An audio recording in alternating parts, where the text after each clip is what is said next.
Vita Sapien philosophy is the missing jigsaw piece in the environmental movement.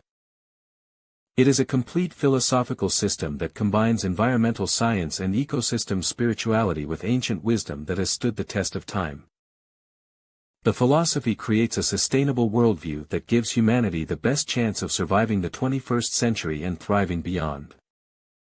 Surviving the 21st century should not be taken for granted, as the climate and ecological crisis is upon us and deepens every day. Vita Sapien philosophy makes reference to the Stockdale paradox to help people adopt an appropriate mental attitude when faced with the dire reality of collapse.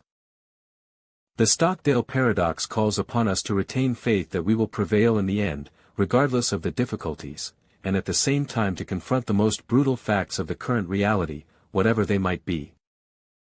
In facing the brutal facts, this video shares insights from luminaries in the sustainability movement describing how bad climate and ecological collapse could become without the appropriate interventions. While these scenarios are extreme, they represent our collective future if we are unable to overthrow the destructive systems of power that prolong the fossil fuel industry and destroy the biosphere, our natural life support system. Let me introduce each of the parties and then we'll hear what they have to say. Julia Steinberger, Professor of Ecological Economics at the University of Lausanne.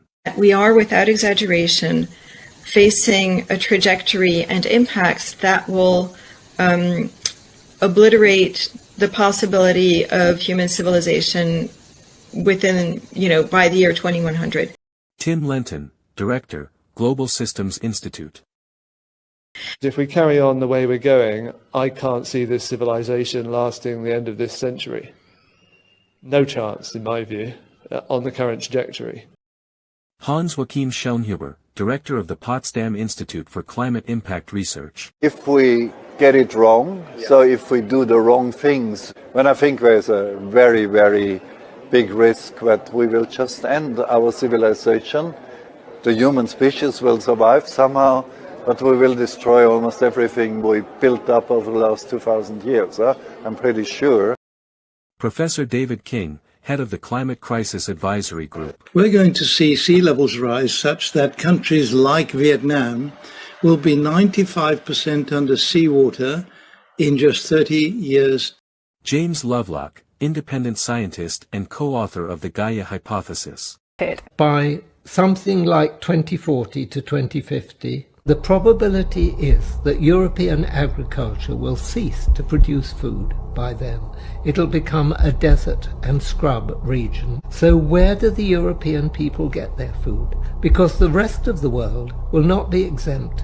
Ram Ramanathan, Professor Emeritus at the Scripps Institution of Oceanography.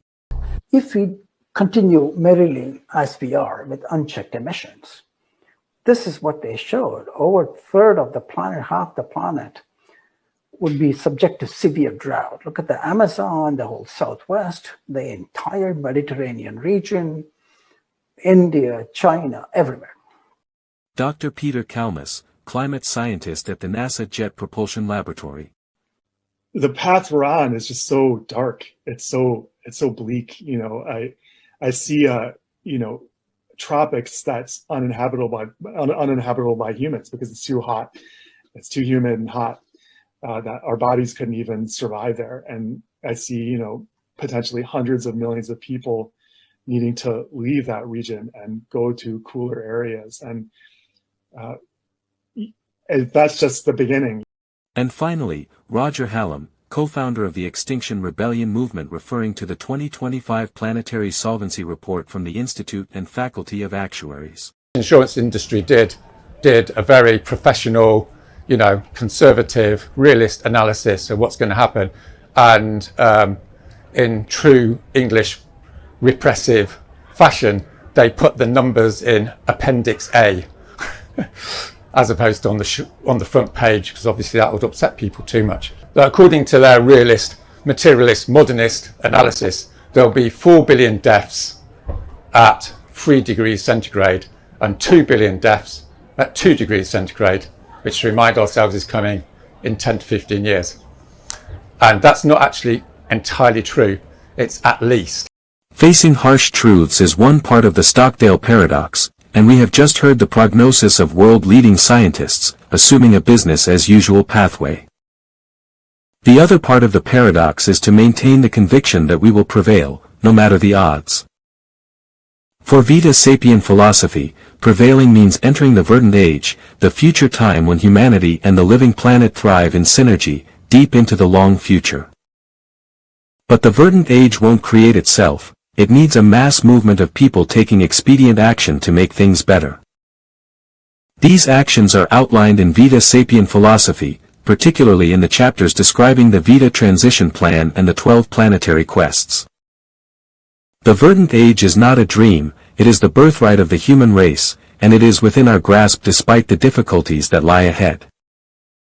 Read Vita Sapien philosophy today, and join the movement to resolve the climate and ecological crisis within a single generation. Visit the website and begin your Vita Sapien journey today. Thank you.